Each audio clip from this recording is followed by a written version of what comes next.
За сайн байцгаана уу. Энэ вебсайт дээр болсон сүүлийн апдейтуудыг танилцуулах гэж байна. Бараа материал галтоогоо захиалга дээр апдейт болсон байгаа. Мэдээлэл дээр апдейт болсон байгаа. Тэгээд манай даалгавар хэсэг манаас оролцсон байгаа.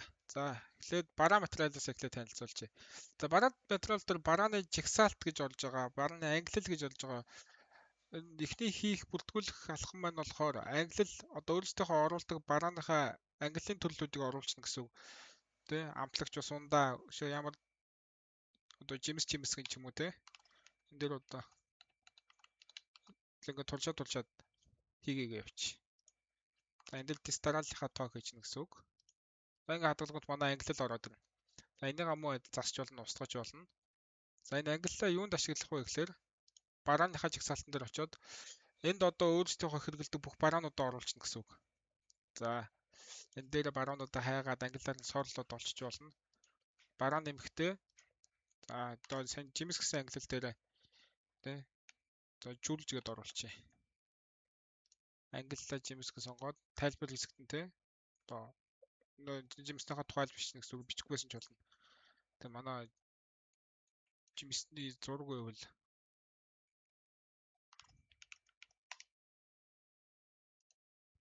оруулчихна.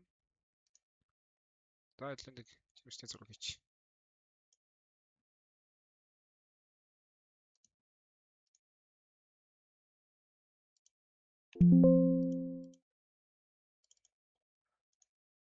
За ингээд бүтээгдэхүүнээ ингээд хадгалаад эхэлчихнэ гэсэн үг.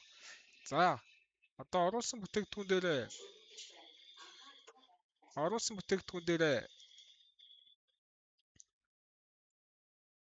юу яана? Галтгооны бараа материал гэдэг хэсэг дээр үлдэгдлээ оруулаад өгсөж болно гэсэн үг. За бараа нэмэх. Ямар бараа нэмэх вэ? Жимс дотроос жүлжээ нэмчихье. Тэгээ ширхгээр нь бол ширхгээр килограмм байвал килограмм зэргээр нь оруулаад за 100 кг жүлж агуулгатай хий хадгалчлаа гингүүд энэ дээр ингээд дэлгэрэнгүй хадгалаад оруулчихна гэсэн үг. За үүний дараа хэдүүлээ. Манай энэ бүтээгдэхүүний орлого зарлага энэ бараа материал доторх орлого зарлага гэсэн меню дотор ингээд нэг бүрчлээ одоо ингээд харагдаж байгаа. За бүгдийг бүрдгөөд явах боломжтой гэсэн үг. Систем админ энэ анхны үлдэгдэл нэм 100 кг-ыг оруулсан байна гэдэг. За одоо меню хэсэг дээр орсон. Апдейтыг харилцгаая. За меню нэмэх гингүүтэй хэдлээ эндээс. За энд бол нэг тайлбарлах юм байгаа энд. Одоо хэдүүлээ энэ дээр менюгоо зохиохдоо тий одоо хоолой биш чинь гэсэн үг шүү дээ. Оранж салаад гэчээ. За тий энэ юу яаж болох вэ? 100 шиг гэчээ. За үнэ 15,000. За хоолныхоо зургийг хийчихнэ, менюнийхаа зургийг хийчихнэ. Энд хоолноо дэлгэрэнгүй бичээд гарах боломжтой. За одоо энэ дээр энэ орлос нэмэгдэл менюнийхаа үндсэн орлцуудыг хийгээд өгсөж байгаа гэсэн үг. Одоо манай менюнд ямар орлос орж байна? Тэднийг сонгоод хийх гэсэн. За жүлж орлож байгаа. За граммаар орлож болно. Нэг салаатанд нэг тавг салаатанд 100 г гэж тооцоолж хийж болно.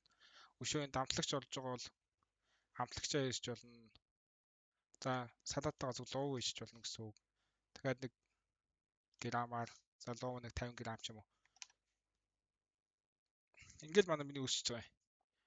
За энэ менюг юунд ашиглах вэ гэхээр одоо шинэ захиалга үүсгэхдээ хэдүүлээ энэ оранж салаатнаас нэгийг захиалчээ. За хоёрыг захиалчээ.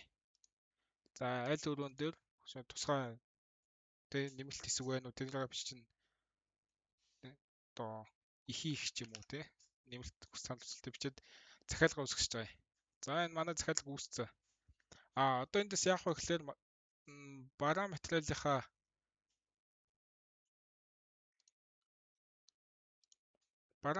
үлдэгдлээс автоматар одоо манай орцнууд хасагдчихж байгаа гэсэн үг. Одоо энэ ингээд 100-аар 2.5 гэдэг чинь 200 г нь хасагдсан. Манлуунгаас бас ингээд хасагдсан байна гэсэн үг. Хэрвээ энэ ингээд манай орц ингэж явсаар гал үлдэгдэлгүй болвол захиалгын меню хэсэг дээр Манай миний өөр ингээд юу болчихж байгаа гэсэн үг. Үлдэгдэлгүй болохоор захиалах боломжгүй болчихж байгаа гэсэн үг. За тийм залчмаар эхний хавтуудыг ингэж олж дуулсан байна. За дараагийн хэсэг дээр ажилчт байна. За энэ бичлэгээ 2 багаад оруулъя.